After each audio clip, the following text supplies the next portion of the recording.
کیا تھوک یا بلغم نگلنے سے روزہ ٹوٹ جاتا ہے؟ منہ کے اندر کا تھوک یا بلغم نگل لیا روزہ نہیں ٹوٹے گا. کیا تیل اور خوشبو لگانے سے روزہ ٹوٹ جاتا ہے؟ نہیں ٹوٹتا. کیا غیر ضروری بال جسم سے جدا کرنے سے روزہ ٹوٹ جاتا ہے؟ نہیں ٹوٹتا. کیا روزے کی حالت میں مسواک کرنے سے روزہ ٹوٹ جاتا ہے؟ نہیں ٹوٹتا. کیا ناخن کاٹنے سے روزہ ٹوٹ جاتا ہے؟ نہیں ٹوٹتا. کیا خون ٹیسٹ کروانے سے روزہ ٹوٹ جاتا ہے؟ نہیں ٹوٹتا. کیا انجیکشن ڈریپ لگانے سے روزہ ٹوٹ جاتا ہے؟ نہیں ٹوٹتا. کیا روزے کی حالت میں نہانے سے کیا روزہ ٹوٹ جاتا ہے؟ نہیں ٹوٹتا. کیا روزے کی حالت میں کلی کرنے سے روزہ ٹوٹ جاتا ہے؟ نہیں ٹوٹتا. کیا بچے کو دودھ پلانے سے روزہ ٹوٹ جاتا ہے؟ نہیں ٹوٹتا. کیا سرما لگانے سے روزہ ٹوٹ جاتا ہے؟ نہیں ٹوٹتا. بخار چیک کرنے کے لیے اگر تھرمامیٹر منہ کے اندر داخل کیا تو کیا روزہ ٹوٹے گا؟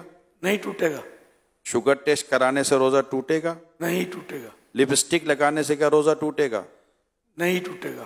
لیکن لپسٹک میں یہ ہے کہ اگر عادت ہے کہ ہونٹوں کو زبان پھیرتی ہے اور لپسٹک کا اثر حلق میں محسوس ہو گیا، اتنی اتر گئی، تب روزہ ٹوٹ جائے گا. روزے کی حالت میں اگر غسل فرض ہو گیا تو کیا روزہ ٹوٹ جائے گا؟ نہیں ٹوٹتا.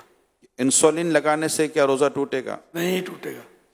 یہ ارشاد فرمائیے کہ الٹی آنے سے کیا روزہ ٹوٹے گا؟ نہیں ٹوٹے گا.